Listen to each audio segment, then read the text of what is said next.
Página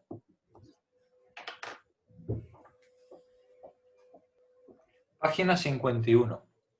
Es un parágrafo largo, pero yo creo que está ya bastante explicado. Vamos a empezar a leerlo lentamente y donde haya dudas, quien quiera interrumpir, interrumpe, ¿vale? Empieza la lectura, Miriam, que te tengo delante. Dualidad del trabajo representado en las mercancías. En un comienzo, la mercancía se nos puso de manifiesto como algo bifacético, como valor de uso y valor de cambio. Vimos a continuación que el trabajo, al estar expresado en el valor, no poseía ya los mismos rasgos característicos que lo distinguían como generador de valores de uso. He sido el primero en exponer críticamente esa naturaleza bifacética del trabajo contenido en la mercancía. Como este punto es el eje en torno al cual gira la comprensión de la economía política, hemos de dilucidarlo aquí con más detenimiento. Él va a dedicar las siguientes páginas a terminar de explicar este carácter bifacético del trabajo humano, que por un lado produce valores de uso, pero por otro lado produce valores de cambio. ¿Vale? Adelante, Miriam. Tomemos dos mercancías. Por ejemplo, una chaqueta y 10 varas de lienzo. La primera vale el doble que la segunda, de modo que si 10 varas de lienzo es igual a V, la chaqueta, bueno, a valor, ¿no? A V, sí, sí. Valor, sí. La chaqueta es igual a 2V. V, ¿vale? Sí. Si una chaqueta equivale a 20 varas de... A ver cómo lo dice. Dos mercancías. Una chaqueta y 10 varas de lienzo. La primera, la chaqueta, vale el doble que la segunda, ¿vale? Por tanto, 10 varas de lienzo es igual a V. Si la chaqueta equivale al doble que las varas de lienzo, la chaqueta es igual a 2V. ¿Sí? Es una relación algebraica elemental, ¿vale? Adelante. La chaqueta es un valor de uso que satisface una necesidad específica. Para producirla se requiere determinado tipo de actividad productiva. Esta se halla determinada por su finalidad, modo de operar, objeto, medio y resultado. Llamamos sucintamente trabajo útil al trabajo cuya utilidad se representa así en el valor de uso de su producto o en que su producto sea un valor de uso. Desde este punto de vista, el trabajo siempre se considera con relación a su efecto útil. ¿Vale? Es decir, nos dice, para producir esa chaqueta, para producir, yo necesito poner en marcha un trabajo útil, un trabajo dirigido a un fin. Ese trabajo útil produce un valor de uso. Por tanto, el trabajo humano, desde este punto de vista, siempre nos dice, se considerará en relación a ese efecto útil, a ese fin que quiero conseguir. Continúa, Miriam. Así como la chaqueta y el lienzo son valores de uso cualitativamente diferentes, son cualitativamente diferentes los trabajos por medio de los cuales llegan a existir, el del sastre y el del tejedor. Si aquellas cosas no fueran valores de uso cualitativamente diferentes y, por tanto, productos de trabajos útiles cualitativamente diferentes, en modo alguno podrían contraponerse como mercancías. Yo no puedo cambiar lienzo por lienzo ni chaqueta por chaqueta, ¿vale? Tengo que cambiar cosas diferentes. Termina el párrafo. No se cambia una chaqueta por una chaqueta, un valor de uso por el mismo valor de uso. Gracias, Miriam. Continúa, Tony.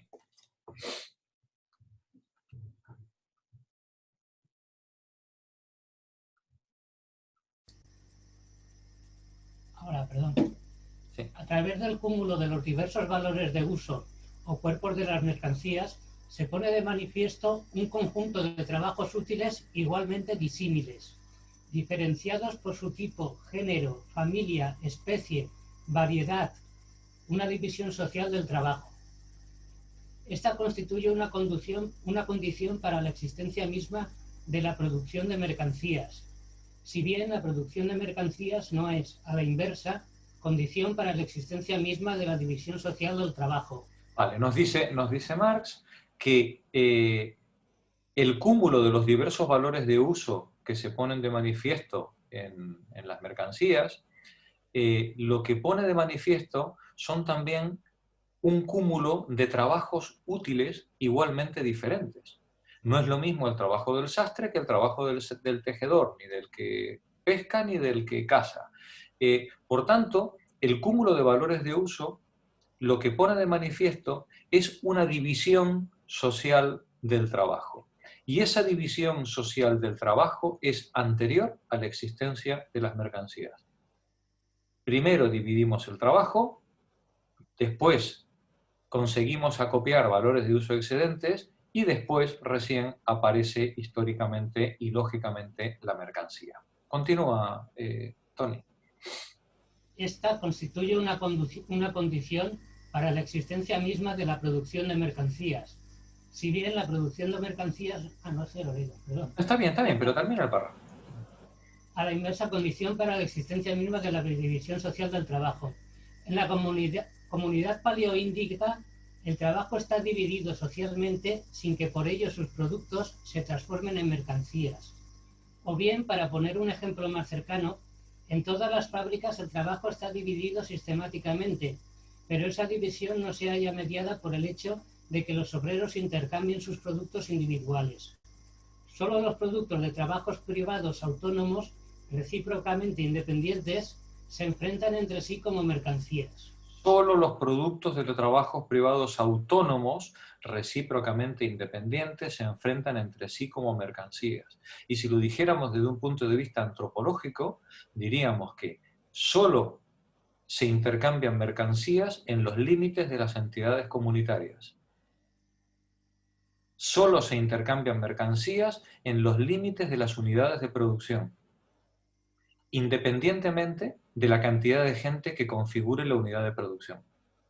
¿Vale? Son las unidades de producción las que intercambian mercancías. Dentro de la unidad de producción se hace intercambio de productos y de servicios, pero no de mercancías. ¿Vale? Continúa, Tony. Se ha visto, pues, que el valor de uso de toda mercancía encierra determinada actividad productiva o trabajo útil orientada a un fin. Los valores de uso no pueden enfrentarse como mercancías si no encierran en sí trabajos útiles cualitativamente diferentes.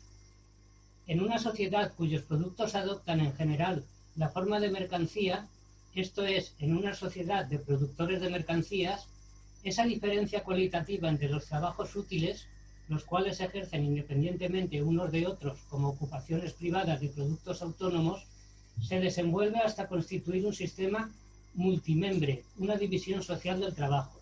Gracias, Tony. Nos dice, en una sociedad cuyos productos adoptan en general la forma de las mercancías, esto es, en una sociedad de productores de mercancías, esa diferencia cualitativa entre los trabajos útiles se desenvuelve, se desarrolla hasta constituir un sistema multimembre, una inmensa red de productores en las que nadie produce cosas que va a consumir y que se dedica a producir cosas que consumirán los demás. Son productores, fijaos qué paradoja. Habíamos empezado con una sociedad autárquica que producía para sí y vendía solo lo que le sobraba, y resulta que esto termina desarrollándose hasta alcanzar un sistema multimembre de múltiples miembros en los que cada miembro no produce para sí, sino para otro, y con lo que vende, compra lo que necesita para vivir. Un sistema de múltiple interdependencia en los que ya no hay nadie autárquico y en los que todos dependen de lo que producen los demás para poderse mantener con vida. ¿Os dais cuenta? Ya haciendo un gigantesco paréntesis, la tremenda situación de dependencia multilateral que se genera en un sistema de este tipo. Imaginaros que os cortan la luz. Imaginaros que os cortan el agua. Moriríamos como moscas. ¿Vale? Así, no hace falta que nos quiten la comida, ¿vale? Con que nos quiten la gasolina. Moriríamos como moscas. ¿vale? Es decir, nuestro sistema mercantil es tan sofisticado que solo podemos satisfacer nuestras necesidades más básicas a través de un infinito intercambio de cosas que a nosotros no nos sirven para nada, a cada uno de nosotros. Nosotros vendemos cosas que no nos sirven absolutamente para nada para poder adquirir los bienes básicos con los que mantenernos con vida.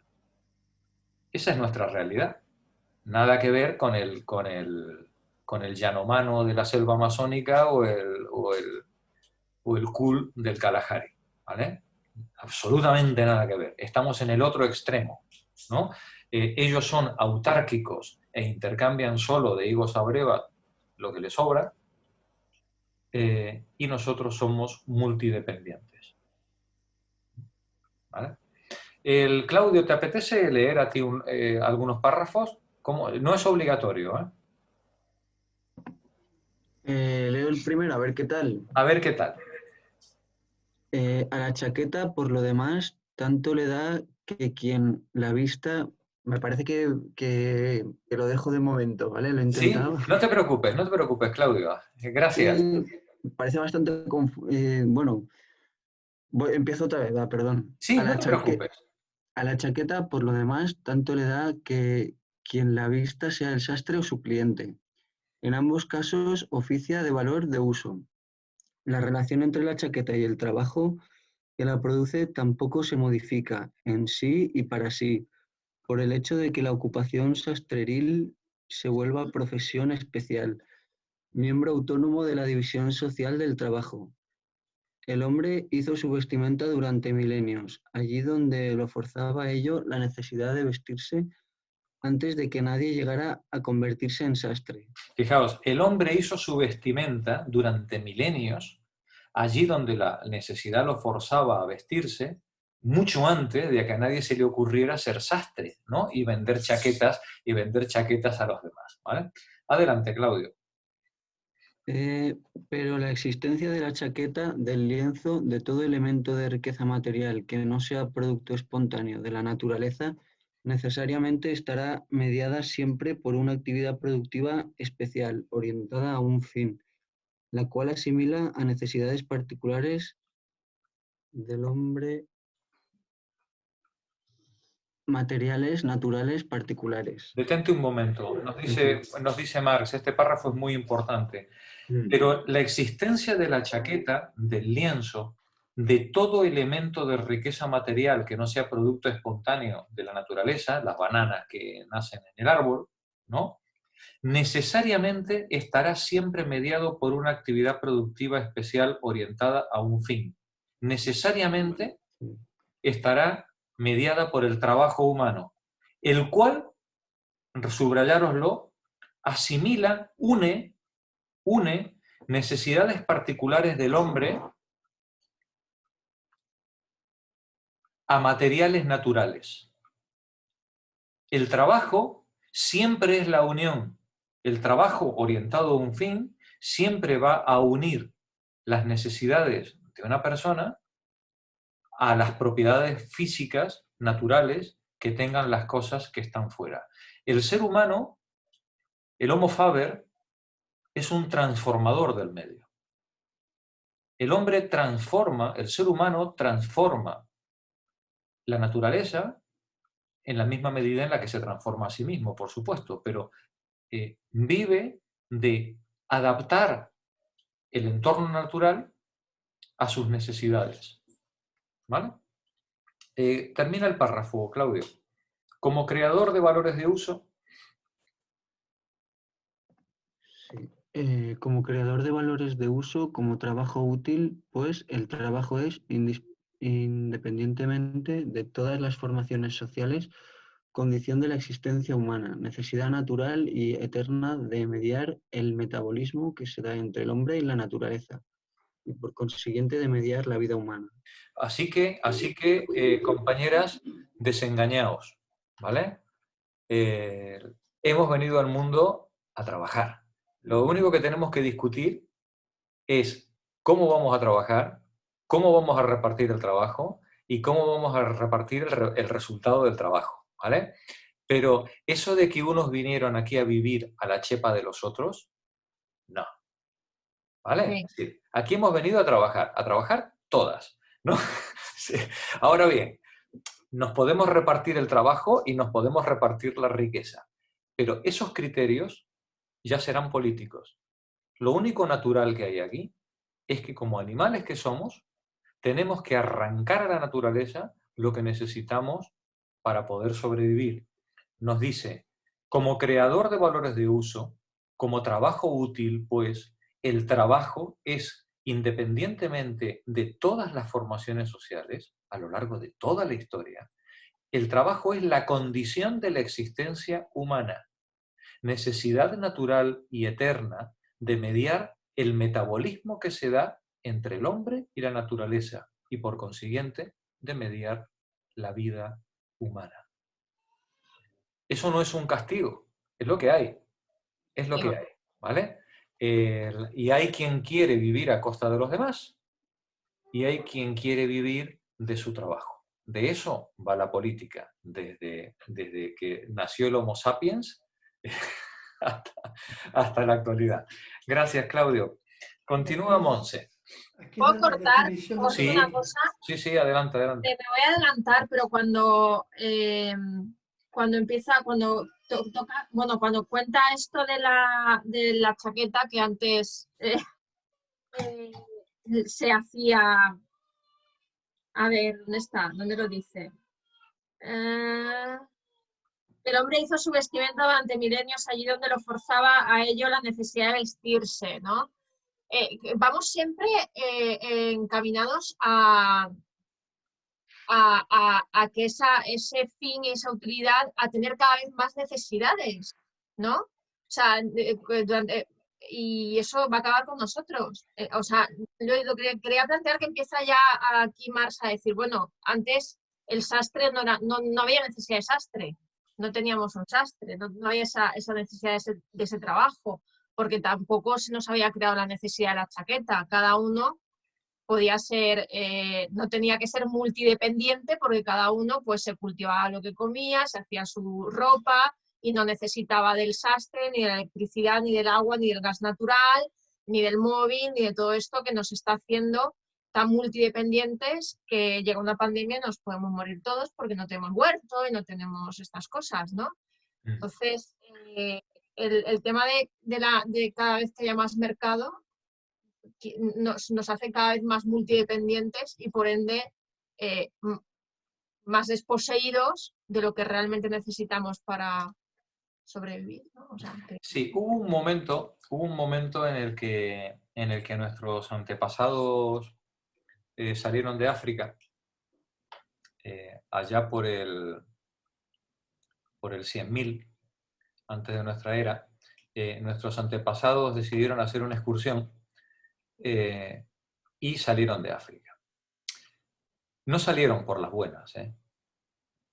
Nuestros antepasados salieron de África porque se generó un cuello de botella que puso en peligro a la especie, y todos nosotros somos descendientes de 13 o 14 mujeres y de 4 o 5 varones conocidos. Cuando digo conocidos, me refiero que hay un gen por ahí dando vueltas, ¿no?, en la mitocondria y no sé qué, que es el que más o menos pues, se puede identificar, ¿no? En algún momento, ya para el 80.000, se produjo un cuello de botella ecológico, probablemente alguna macroexplosión de algún volcán de estos bestiales que se llevó por delante medio África, y nuestra especie se vio reducida probablemente a no más de 1.000 supervivientes, y se produjo un salto evolutivo significativo que daría lugar al lenguaje, a las formas culturales y simbólicas tal como las conocemos, y por eso se produce allá por el 50.000 esa explosión cultural de enterramientos, manifestaciones artísticas, es muy significativa, ¿no? y todos nosotros somos herederos de esa línea evolutiva, porque el resto de los homos que había sobre la Tierra se extinguieron, por las razones que sean. No hagamos ahora apología del imperialismo, pero bueno, se extinguieron. No sé en qué medida nuestros abuelos colaboraron en esa extinción o no, pero bueno, por lo que sea, desaparecieron.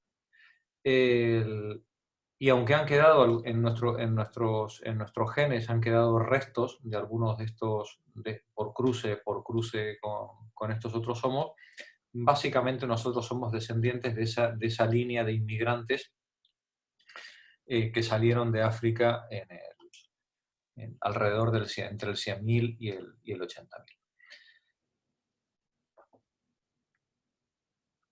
Los seres humanos, como cualquier ser vivo, tenemos una ansia fantástica por la procreación, ¿no? Nos pone muchísimo esto de procrear, traer niños al mundo, y siempre hay algún cura que te explica esto de que no te preocupes, que todos los niños vienen con un pan debajo del brazo, en fin, y todo esto. Y claro, para cuando te das cuenta que es mentira, el condenado ya tiene 20 años, ¿sabes? Sí, dice, pero ¿dónde está el pan? ¿No? Entonces ya no hay marcha atrás, porque este se vuelve a reproducir otra vez, y como también le han contado que todo niño viene con un pan debajo del brazo, ¿no? Pues bien, pues empezar, ¿no? Pues a parir y a procrear, como dice la Biblia, dice, ¿cómo es? Procrear y no sé. Creced y multiplicaos. Eso, creced y multiplicaos, ¿no? Ahora, todo el monte es orégano, todo el monte es orégano. La realidad es que las especies vivas solamente se pueden mantener al 60% de la capacidad de reproducción del entorno ecológico en el que están. Si el entorno ecológico es capaz de suministrar una X cantidad de calorías en forma de proteínas, vitaminas y minerales,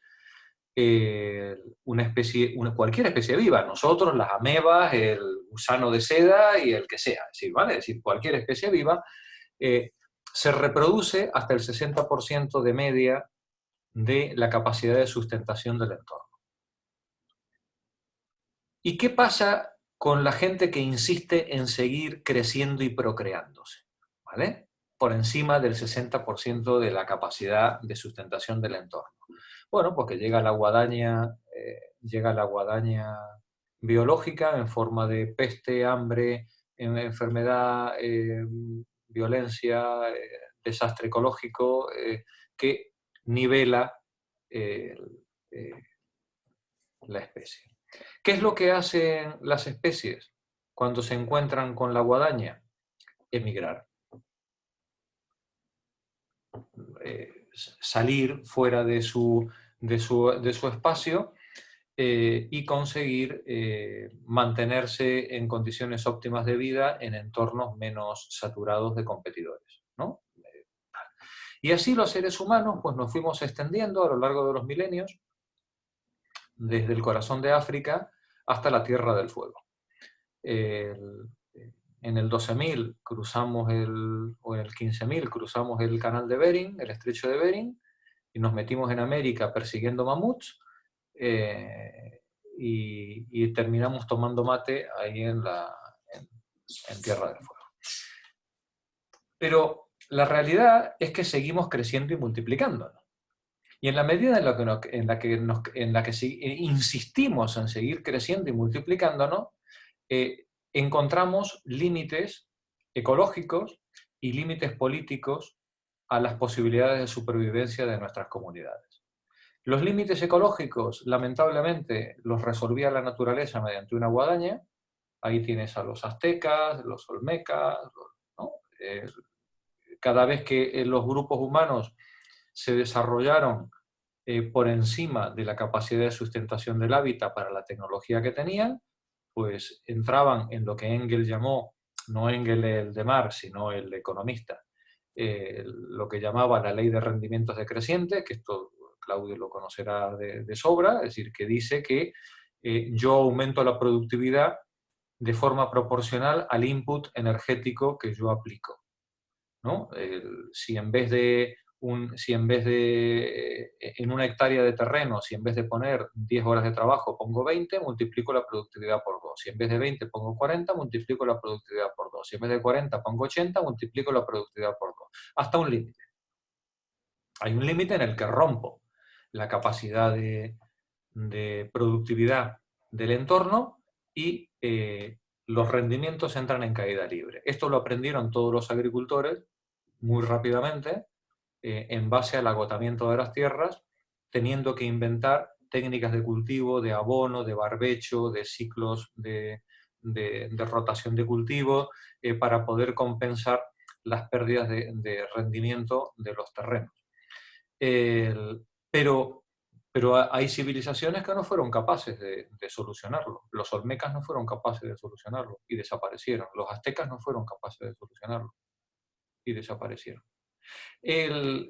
Hay cuestiones que la civilización, la cultura, ha sido capaz de resolver y cuestiones que no. ¿Por qué la cultura intenta resolverlo?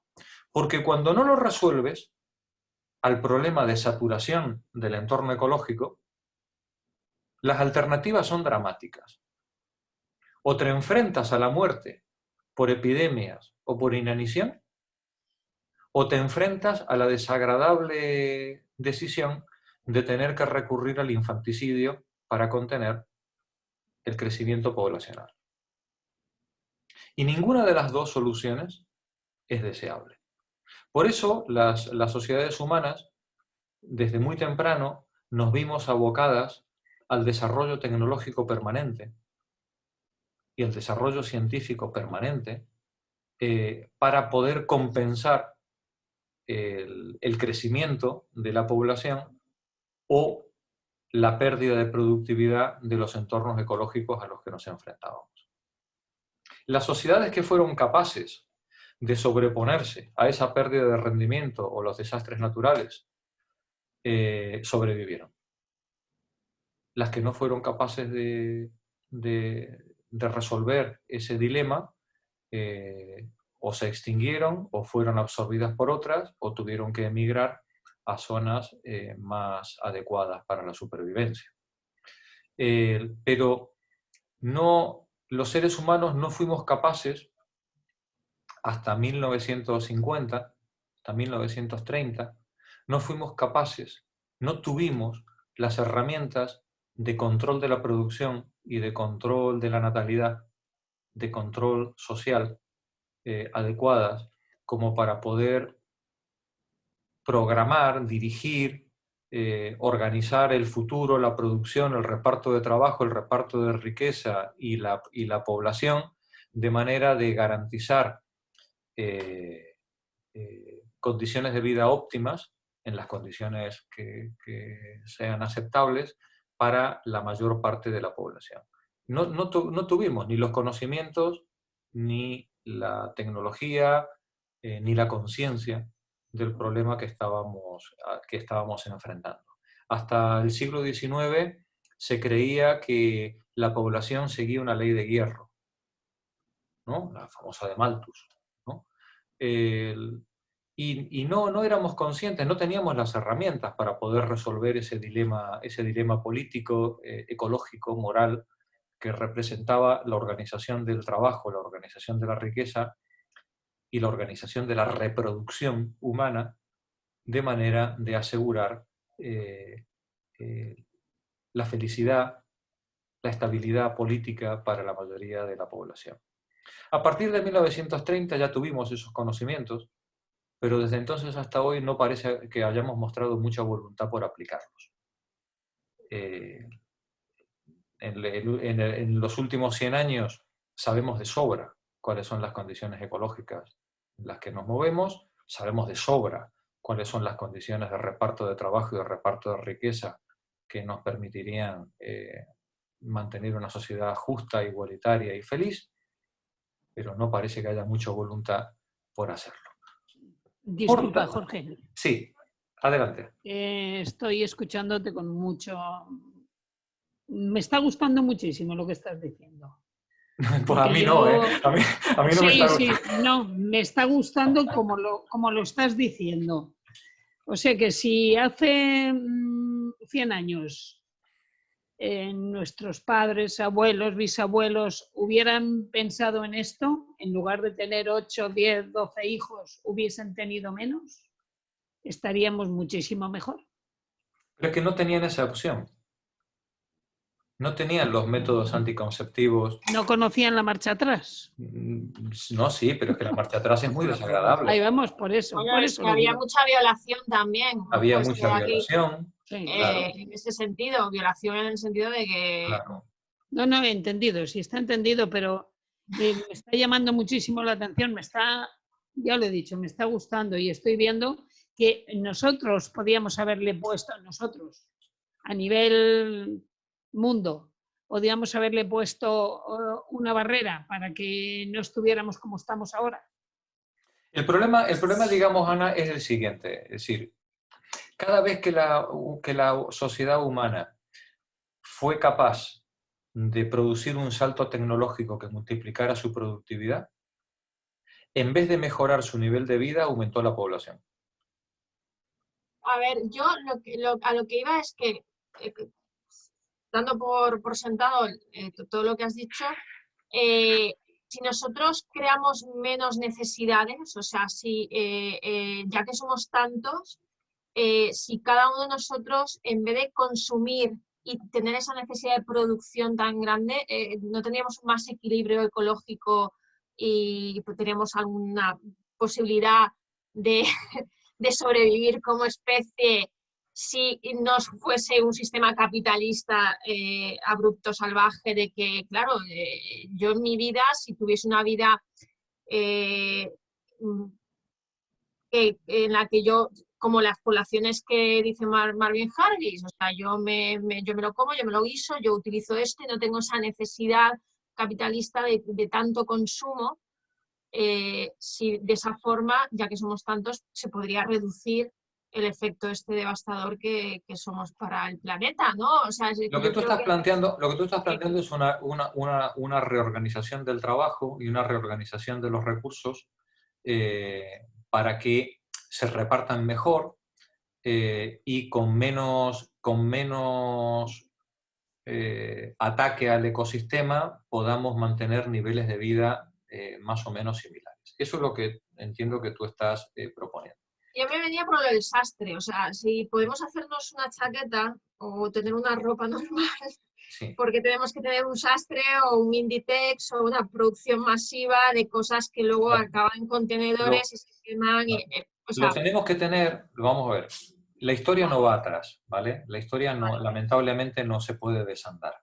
Nosotros hemos llegado a un nivel de complejidad social que solo se puede desmontar con una catástrofe, pero no de forma voluntaria. No, eso no va a ocurrir, ¿vale? Lo que sí puede ocurrir es una reorganización. Es decir, vamos a ver. Creo que es evidente que si en vez de ser 7.000 millones de habitantes fuéramos 1.500, otro gallo estaría cantando, ¿verdad que sí? ¿Vale? No tendríamos ni los problemas que tenemos de esquilmación de los mares, ni los problemas de agua potable, ni los problemas de contaminación, ¿verdad? Es decir, si fuéramos 1.500 millones de habitantes, la cosa no sería. El problema es que la barrera de los 1.500 millones de habitantes creo que los pasamos en 1918. ¿Vale? Creo, más o menos. Me suena que por esa fecha, más o menos, ya pasamos esa barrera. Y la historia no se puede deshacer. Tú no puedes decirle a la gente, bueno, sí puedes decírselo, pero no te van a votar, no les va a gustar, ¿vale? La respuesta. Tú no le puedes decir a la gente, mire usted, no pongamos aire acondicionado. No pongamos, vamos a quitar los aviones que producen mucho CO2. Vamos a eliminar la energía atómica porque contamina mucho. Vamos a dejar de consumir combustibles fósiles porque son muy perjudiciales para el medio ambiente. Vamos a ver. Eso implicaría volver a unas condiciones de productividad casi precapitalistas. Y eso tiene un coste. Y el coste es reducir la población a su 10ª parte. Pero aparte de eso, aunque eso se hiciera, aunque hiciéramos como en las películas estas posapocalípticas en las que le dan a cada uno y dicen, venga, los que tienen DNI impar al crematorio, ¿no? Y los que empiezan por la letra B, los echamos por la esclusa al mar para que se lo coman los tiburones, ¿no? Aunque lo hiciéramos así. El problema es que el nivel de complejidad de nuestra sociedad exige una división del trabajo tan exhaustiva, tan brutal, una alienación, ya veremos este concepto en Marx, es decir, una alienación del sujeto con respecto al producto de su trabajo de tal magnitud, que ya prácticamente hoy no hay nadie en el mundo que pueda vivir de forma autónoma, de forma autárquica. Sí, si te vas al Kalahari, sí, ¿no? Pero ¿quién querría vivir de nosotros en esas condiciones? Mar levanta la mano. Sí, yo la levanto porque es cierto que no podemos volver atrás, pero lo que sí que podemos es modificar el pensamiento global de la gente. Es decir, vamos hacia un consumo responsable, vamos hacia cosas que nos permitan vivir, que creo que es lo que Miriam está diciendo. Vamos a ver, no vamos a... No, por supuesto, por supuesto. ¿Cuántos somos los que queremos hacer eso? Yo conozco claro, muchísimos que no. Ese es el problema. Es decir, el problema es que los cuatro pijos que nos juntamos en los seminarios decimos, no, vamos a hacer la comuna y vamos a vivir en un consumo con consumo responsable. Bien, y además, no, la revolución, ¿no? Che, no, revolución ninguna, ¿vale? Es decir, nosotros nos podemos aislar, pero eso no es la solución. Es decir, la solución solo puede ser colectiva. No hay salida individual a este problema. No existe la salida individual. Bueno, puede haber un escape individual. Escape sí, solución no. Sí, no puede. Entonces, digamos, seguramente el camino poscapitalista es el que señala Miriam, seguramente. ¿Vale? Ese camino, o una de las salidas poscapitalistas, ¿no? Puede ser esa. Yo simplemente estaba señalando que a lo largo de la historia de la humanidad, este aumento en la complejidad y en la población y estos saltos tecnológicos permanentes no han sido azarosos, no han sido caprichosos, han sido la respuesta de supervivencia de comunidades que han tenido que elegir entre ese salto tecnológico o la extinción, entre ese salto tecnológico y la precariedad. Lo que ocurre es que tomamos decisiones erróneas en su momento, pero de las que no éramos conscientes. No podemos acusar a nuestros abuelos de tomar decisiones erróneas que nosotros hoy, siendo conscientes de lo que está ocurriendo, tampoco somos capaces de tomar, ¿no? Pero la multidependencia esta, que es lo que a mí una palabra que me da miedo, es producto es una necesidad que hemos tenido por el salto tecnológico o para sobrevivir como especie. Es producto del capitalismo. La multidependencia esta que habla el capitalismo es porque hemos creado necesidades más allá de las... Hemos ido, venga a crear necesidades y eso nos ha hecho que nos atemos a una multidependencia. Son dos cosas, permíteme que matice, son dos cosas diferentes las que estás planteando. Por un lado están las necesidades y por otro lado están la multidependencia. Las necesidades humanas son siempre las mismas. Desde el mono que se bajó de los árboles hasta hoy, las necesidades humanas no han cambiado. Las necesidades humanas son seguridad, amor, procreación, reconocimiento, alimentación, cobijo, un entorno limpio. Las necesidades humanas son muy limitadas, Lo que es ilimitado es la manera de satisfacer esas necesidades. Y cada sociedad, culturalmente, las resuelve de manera de lo más diversa, ¿vale? El capitalismo se caracterizó por una expansión de la economía sin freno a partir del siglo XIX, Y las técnicas de marketing se caracterizaron por una fabricación artificial de satisfactores de necesidades en base a la moda y a la novedad y tal, bueno, pues que seguramente está detrás de lo que hoy llamamos consumismo. ¿Vale?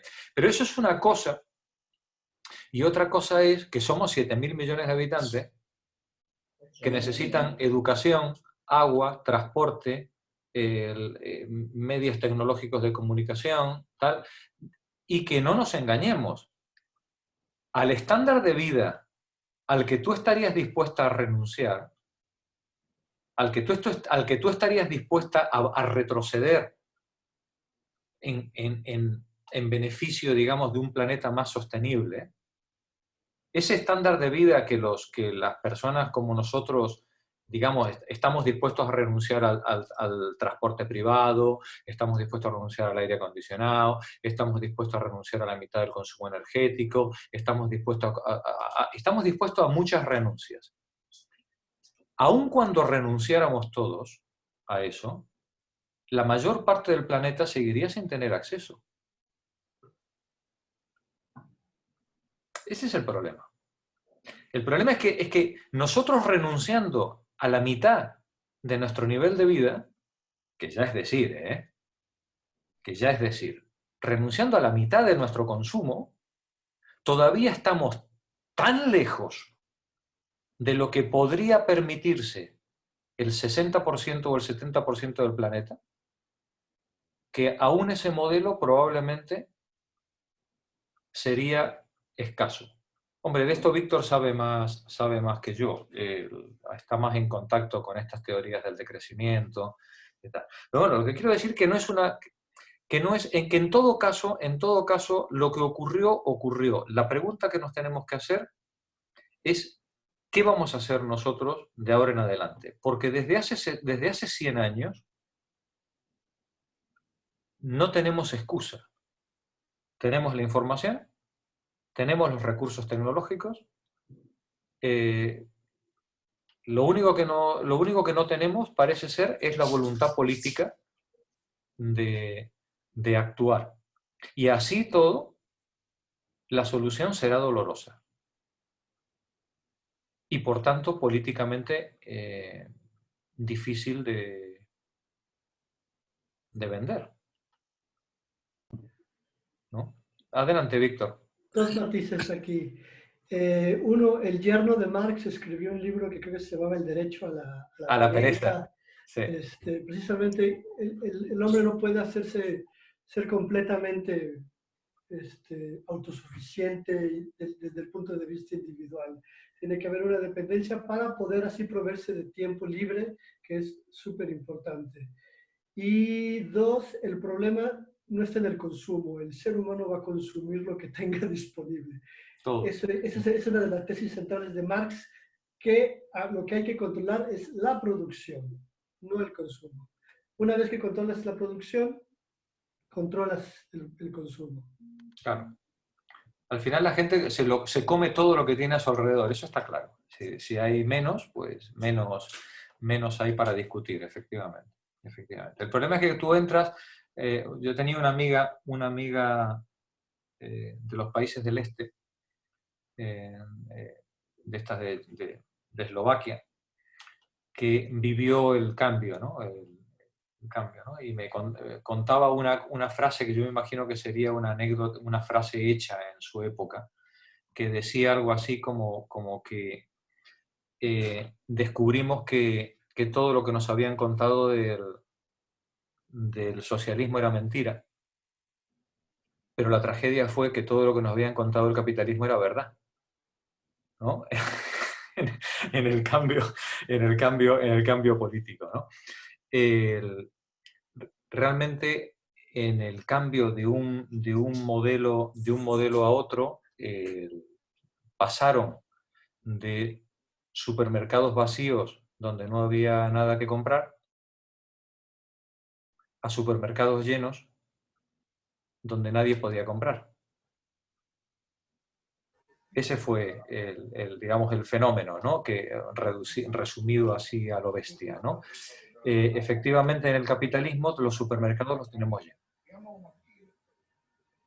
Pero la gente no puede entrar al consumo, ¿no? No puede entrar al consumo de ellos porque la desigualdad social es escalofriante. No, pero el capitalismo lo primero que hace es no dejar que tomemos los medios de producción. O sea, Claro. o sea, haz todo lo que te dé la gana, pero los medios de producción no me los toques. Es lo primero, es con lo que se planta de manera violenta. O sea, que tampoco por esa vía, Víctor. ¿Qué hacemos, Víctor? ¿Qué hacemos? La experiencia de que el consumo, el no poder consumir, ha sido una clave, por ejemplo, para que la revolución como la sandinista fracasara.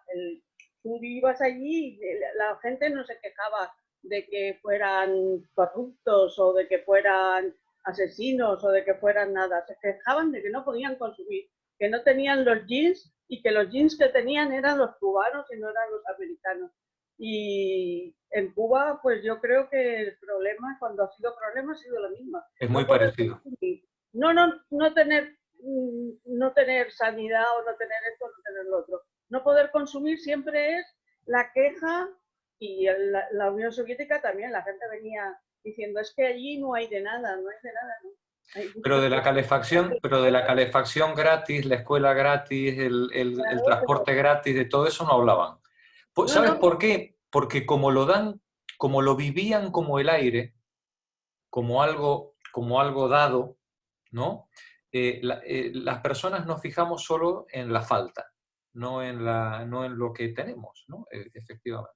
Pero siempre una carencia de consumo de bienes superfluos, ¿eh? Nunca era de... Bueno, en las épocas de hambre en Nicaragua sí, no ha llegado arroz, solo nos ha llegado frijoles, pero era eso, el no tener el coche, no tener el jean o no tenerla para poder consumir, no tener el nivel de consumo, no poder acceder a un nivel de consumo, era el hándicap de la revolución, no lo que podría haber sido realmente. Incluso estaba encima de los muertos que podía haber por la guerra que se implementó en la zona. Bueno, sí, para que no terminemos con ánimo pesimista, ¿vale? A diferencia de nuestros antepasados, nosotros tenemos las herramientas. Tenemos los conocimientos, tenemos las herramientas y además tenemos una economía capaz de hacer frente a todas las desigualdades sociales existentes. Marx creía, siguiendo lo que decía Víctor, que no debemos reducir nuestra productividad. Claro, Marx no era consciente de los límites ecológicos del planeta, es decir, cuando en su época ese no era un problema que estuviera sobre la mesa, ¿no? El de los límites ecológicos del planeta. Pero él no creía, él como buen ilustrado, él no pensaba que esto se resolviera volviendo a la edad de piedra. Él a eso lo llamaba socialismo utópico, y él creía que si el socialismo tenía salida, no era volviendo atrás, sino socializando los medios de producción y repartiendo de forma justa el trabajo y repartiendo de forma justa la riqueza, bajo esa fórmula del programa de Gotha que decía de cada cual según sus capacidades y a cada cual según sus necesidades. Pero para eso, como indicaba antes, para eso, como indicaba antes Víctor, hace falta una fuerte división del trabajo y una fuerte multilateralidad que garantice la productividad.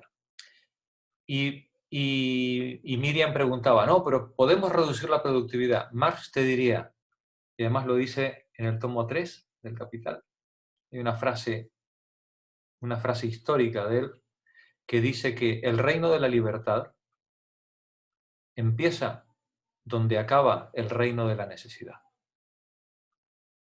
Los seres humanos nos humanizamos justamente cuando dejamos de trabajar.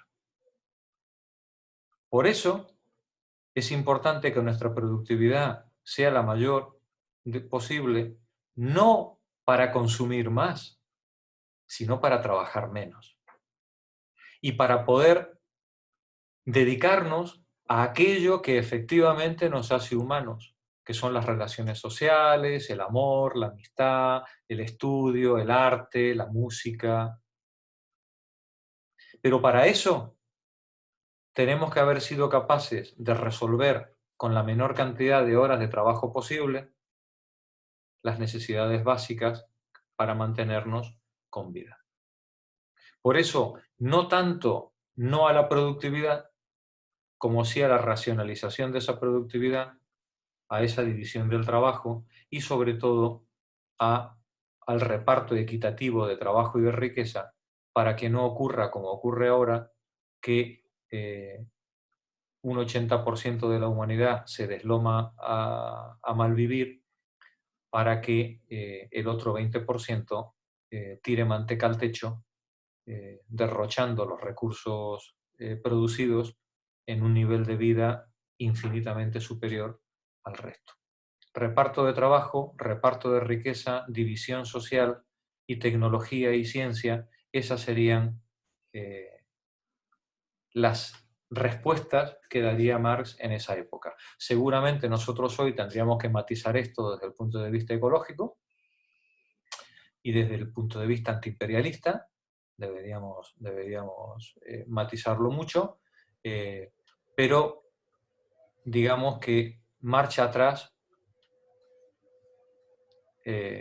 no va a haber. Y además no sería ni deseable. Adelante, Julián. Adelante. Que sería como volver al paraíso. Esa marcha atrás. Y decirle, no, sería como volver al paraíso y decirle a Dios, jódete, te he ganado. Conseguir reorganizar los medios de producción para que de cada uno surjan los productos según su capacidad y a cada uno según su necesidad en una sociedad sin violencia, sí, eso sería el paraíso. Eso sería el paraíso. Bueno, lo dejamos aquí. Seguimos el jueves que viene, donde nos quedamos, chicas. Página 53, ¿vale? Muy bien. Vale. Gracias.